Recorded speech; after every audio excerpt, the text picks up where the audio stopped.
Hello everyone, my name is Dracosaurus, and this is going to be my very first video to ever go on YouTube.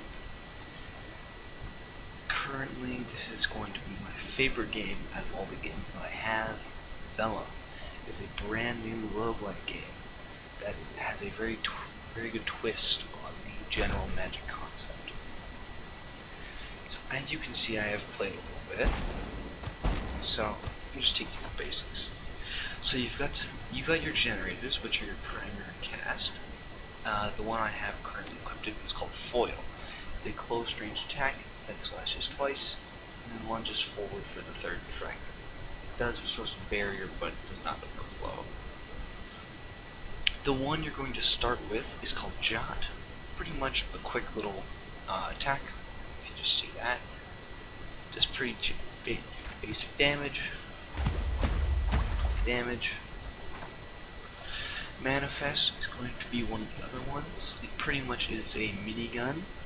It has a charge of 8, so you will in fact be able to charge it up and it will go faster. However, it does overheat and reset it back to 1 if it does go overboard. Punctuate, pretty much you charge up and it pierces through enemies. There's some upgrades that make it better, as in it can go through walls. And Equip, which is, as it says, a close range slash attack. And there's many upgrades that make this really good, as in there's some that increase the area, some that like hit you to it, called Grapple, and that's a really good one. However, my personal favorite is Foil, because it's obviously it is the brand new one that came out recently, and it's very good. Now you have your Spender. You will start with Swoop, which pretty much it seeks out and locks onto any enemy, knocking them away for a little bit of damage, and it only costs 1 mana. It does have a bit of a cooldown, but that's fine. The one that costs 2 mana is called Wordsmith. It pierces through enemies, and it does a lot of damage. But the only problem is it costs 2. The final one is called Passage. It pretty much is this big area that explodes, and as you can see, you pretty much send it out, and then you hold it, and then when you release your right click, it'll explode, doing a lot of damage. It lasts for 6 seconds as well. The only downside is it costs 3 mana. And finally, the 2 movement abilities. You will start with EM Dash, which is a pretty simple dash ability. Dashes twice and it returns in 3 seconds. The other movement ability is called Flutter Step. You pretty much just teleport to a place you want to go to. It does cost 6 cooldown though, which is why I personally do not like it. And this is my personal combo. I have EM Dash, Wordsmith, and Foil. Now that's just the general magic things you can do in this game. However, there's some special things, which are signature inks. We'll start with the yellow one, which is called Yellow Ink. It's passive. Every 4th hit, your primary attack will cause Flourish, and each Flourish is a critical strike, which means double damage. It also applies bonus damage on top of any other spells. The mana, which pretty much, when you have it equipped, there will be one of your mana that's going to be this specific color, and any Spender, which is your right click, that consumes it, flourishes, in this case, which is double damage. Their signature, which makes the next flourish deal 500% damage, which is a very good ability if you have something like Passage, as you can see here, because Passage is a lot of damage, and if you get it to be able to do that yellow flourish, it's so good, and it's very strong. One of the other 2 you can pick is called Green Ink, which pretty much is just a little minion guy that comes around, and he does a bit of damage. The mana, instead of having your own thing like yellow, which it causes a flourish, what happens is when you cast it, he does like a mortar ability as the small guy. And when I mean the small guy, as in the signature makes him really big and makes him become a melee character. And whenever you see how he did like that crash ability, this one, that was so. Whenever you use this, it's a mortar while he's small. Whenever he's big and you use your right click, it does this big stomp attack. It's really good. It's really strong. The other ink is called blue ink. It pretty much is. It has the key mechanic of blot, which just imagine it as being acid, but instead of it doing damage, it applies a debuff, which pretty much just does a slowing effect or damage as well. It generally does a bit of damage like acid, but it has a slight slow effect. However, your mana is a little different than the other two. The mana, pretty much, you cost it, and you create an Azure pool, which lasts for 7 seconds, and anyone in there gets effectively blocked. The signature spell pretty much just makes every single enemy in the entire map have block, which is a very good ability if there's a ton of enemies on the screen at the same time. And now for my personal favorite ink, red ink. Pretty much, the passive is that your melee, like your primary attack, causes tether, which is a beam that leeches health for excuse me. It's a tether that is a beam. Really sorry. It tethers a beam that leeches the enemy's health for 3 seconds. It does a small amount of any damage. It heals for any small amount of damage to any enemy. However, the main downside or benefit, if you see it as my way, of red ink is that it increases maximum health. However, you lose all your barrier. And yeah, so the mana, instead of it being a normal one such as yellow ink, where it causes a flourish, this one not only applies a tether, but also does extra bonus damage, which is 33% of your current health. So if you're a little lower HP, this isn't going to do that much. However, if you're at full health, then it's a really good ability. Now, the signature spell pretty much is an area around you. Anyone in the area gets tethered immediately and does infused damage, which is, like I said before, 33% of your current HP. And this is a really good ability when combined with Foil, which is the melee class I talked about for primary. Now, pretty much, I haven't done the entire game. However, there are many tomes you can go into, so let's just start with the first one. It's called Of Scribes and Torn. Pretty much, the font, which is where you spawn in, provides boons for all scribes. That's kind of all it does. So these are the bindings that you can have on it, which is the higher the difficulty that you put on this tome, the more rewards you'll get. So if I were to, in this case, prepare this tome, it'll summon on this pedestal over here, or you can summon the tomes on said pedestal. You hold down the interact button, and it says bind the tome if you're high enough level, and you get to pick however many bindings you do want to put on this book. And I think the max I've put on it is 12.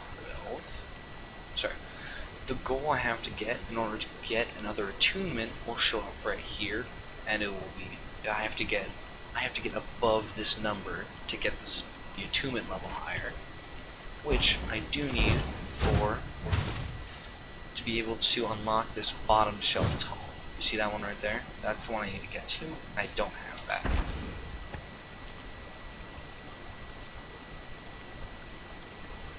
Of course, sorry about that binding thing on the screen.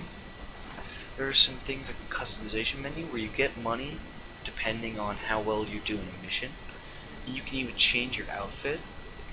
You'll start with, okay, well, it's not right here because I already started it, but you'll be able to create your own outfit, plus you get your own book look. That makes sense.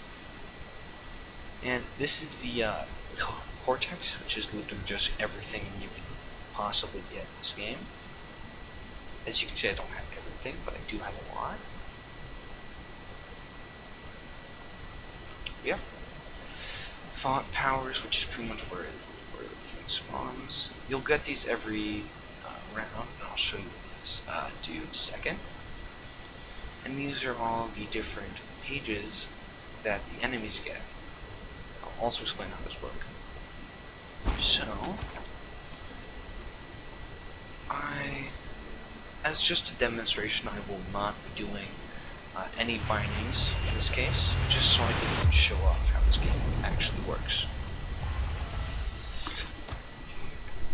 So, you'll start off by seeing how many turns you have until the end. You'll be able to pick between one of any of these. And we'll be taking this because over time it'll become better. That's kind of what I'm going to say about that. So these things show where the enemies will spawn. As you can see, these 3 cubes on the right, these are my mana for my right click. See, this is my right click. See that explosion? That's the tether. So pretty much you can either hold down or tap your primary. And yeah. So I'm just gonna watch them play a little bit. Hopefully gain some knowledge of how this game works, process. Pretty much there's 3 different enemy types. There's the tangent to the more ranged enemies. You've got the what do you call it? The ravages, I think? Or it's like the animals. And I think the other enemy type is called the Scorn, which is pretty much like the melee enemies. And if you ever do decide to play this game, any enemy type that just says the Torn, that is all enemy types in general.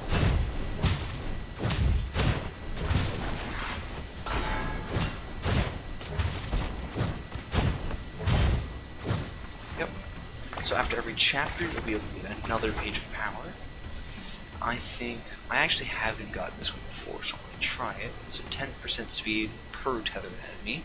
And see how this says Torn? That just means enemy type in general. So the more enemies I have, the more speed I have. And these are what I mean by font powers. So pretty much you have 4 points, and when you play multiplayer, it's split in between every teammate. You get to pick which upgrades you get. From my experience, part of the set is not very good. It's not good just in general, as in, it's just a beam that no one's gonna hit. This one is very good, especially for the red ink, is because since I'm more melee focused, I need to be in front of everyone. And this one pulls enemies towards myself it pulls enemies towards the font, which is where I spawned in. I'll show you that in a second. Pretty much it just brings every single enemy to the font, and I'll be able to use my ability in the process, which makes it really good. I am very sorry, I completely forgot. Whenever you complete one of these barriers, you get another scroll. And each scroll is a page of power, like you saw earlier, as you can see. You pretty much get another one of these if you complete one of these rows. No, you're not saying that earlier. And the thing is, you can strategically place where your next one's going to be. So, if I wanted to put it here, I could put one here, and next time I can get this one and this one, because I have 4 in total. I do want to try that out. Now, these are the torn pages, which pretty much, the farther you progress, the harder the game's going to get, because you have to pick which of the abilities the enemies get. So, as you can see, the boss is a tangent, which means it's going to be a range enemy, and you can see it up here whenever you need to. Splices, as you can see on the bottom, they're a torn group, which is close quarters, and Raven. I don't know if that's yeah. Ravings, pretty much, they're crowd controllers, and they're pretty much just gonna swarm you because they're not strong, but there's gonna be a lot of them later on in the game. So, and my personal favorite is actually compact, and I'm kind of glad I got that early in the game. Pretty much, it shrinks the size of them, and they gain speed. But the reason why I like it is because it doesn't worry about the damage or the size of the bullet, as in the Tangent's case. And that's why I really like compact. I think that's a really good one to take in any case.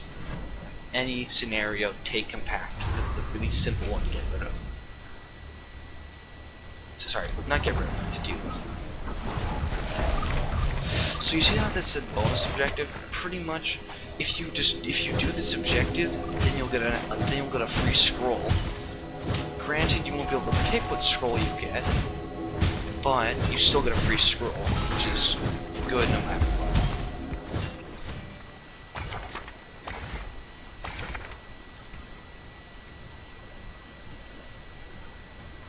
I think I'm going to be taking Price of Victory, which pretty much increases the damage by my right click. However, it costs an extra mana to cost. So normally it costs 2, but with this case, it costs 3. Oh yeah, I meant to say this earlier, but this is the font. This is what the font looks like. You see this big jack-lantern guy? That is a boss. If I kill him, I get a scroll. Like that. Now, see how I didn't complete that bar? I didn't get the scroll because I didn't complete the bar. Okay. Specifically for header, the bonus objective, it's really annoying is in you have to point in the direction you want to face. To point in the direction you want it to go. And it will never go where you want it to go. This is just an audio recording of post-production. Me playing, well, of me editing. I just want to, whoever's watching this, thank you for watching. Since this is my very first video, I do in fact appreciate it a lot, and I appreciate any support that anyone gives. And I do actually highly recommend getting this game, either by yourself or with some friends. It is fun just by yourself because it is in fact a roguelike game. There's also a ton of things you can do in this game, skins and stuff like that.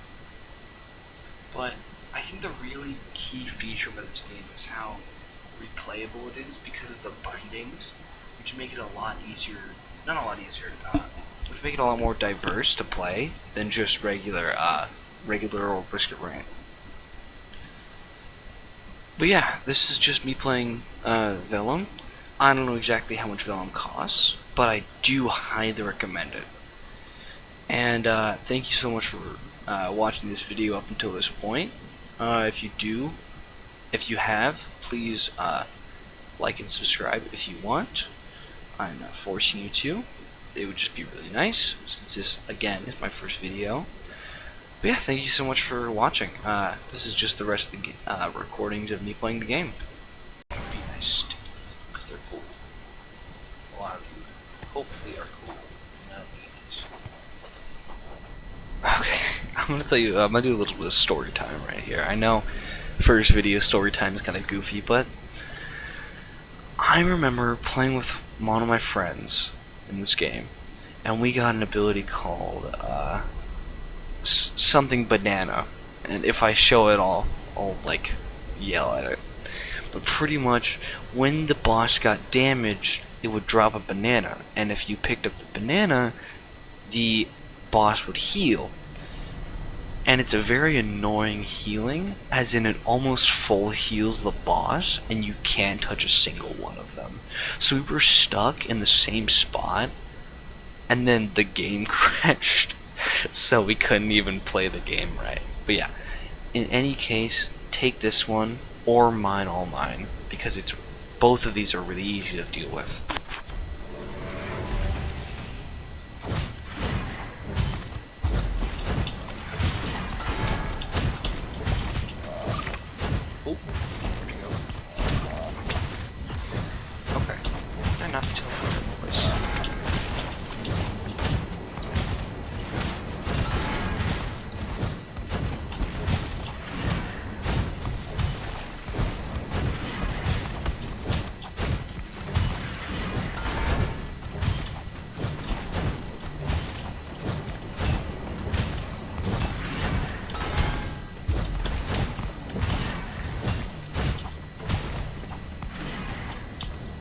Alright. Yeah, so in this case, it lasts for 7 seconds. I cannot cast any spells no matter what. However, the second I gain him back, it's pretty much a win for me now that I know he's at less than 40 HP. That was a complete miss, MB, guys. We ball though. Oh my god. There. So whenever you kill a boss, you'll get your any new pages that you get, as well as the rewards, which are called the quill marks. And you get quill marks by obviously beating a level, or even if you lose, you get quill marks. But yeah, in this case, I did a lot of damage with my primary, go figure. And these are all the upgrades I got. I got 13 in total. I barely even used this one. And it took me 16 minutes to beat this level. The torn pages were compact, shield break, overflowing tendrils, quick slide note, and I still don't know how to say that. Graphia? Yeah, in any case, this is a pretty good run. And yeah. And whenever you get money, which are the little quilt things that I was talking about earlier, each of these costs a certain amount. Yeah, these things, quill marks. These will cost a different amount. At least for what I know recently, foil costs about 80. And pretty much, if you want, this isn't really a battle pass. It's just the more quill marks you put into it, the stronger you get. See, as you start, you'll get like a reroll. Then you'll get neutral inscriptions, which are pretty much these. This is going to be the first round you're going to get. You'll either get 20 maximum HP, 10% 10 more barrier, or barrier regens faster. And even each ink gets its own separate inscriptions that you can pick from. But yep, that's pretty much the basics of Vellum. This is a game on Steam for a very cheap price, and is very fun to play with your friends or just by yourself. It doesn't really have a story, but it's a very good game in general. And here are the outfits I was talking about. The reason why I go back here is because it didn't work last time, because I kind of did something wrong. But yeah, so you get customizations, you've got your cortex, and on the other side there's the bindings as well as the tomes that you can pick from. So here in these, use the different bindings you can add on these. Yep, these are the tomes. We'll pick one of these tomes and then you'll go into the level. But yeah, that is Vellum in one video, as my very first video. Thank you so much for watching, and I will see you whenever.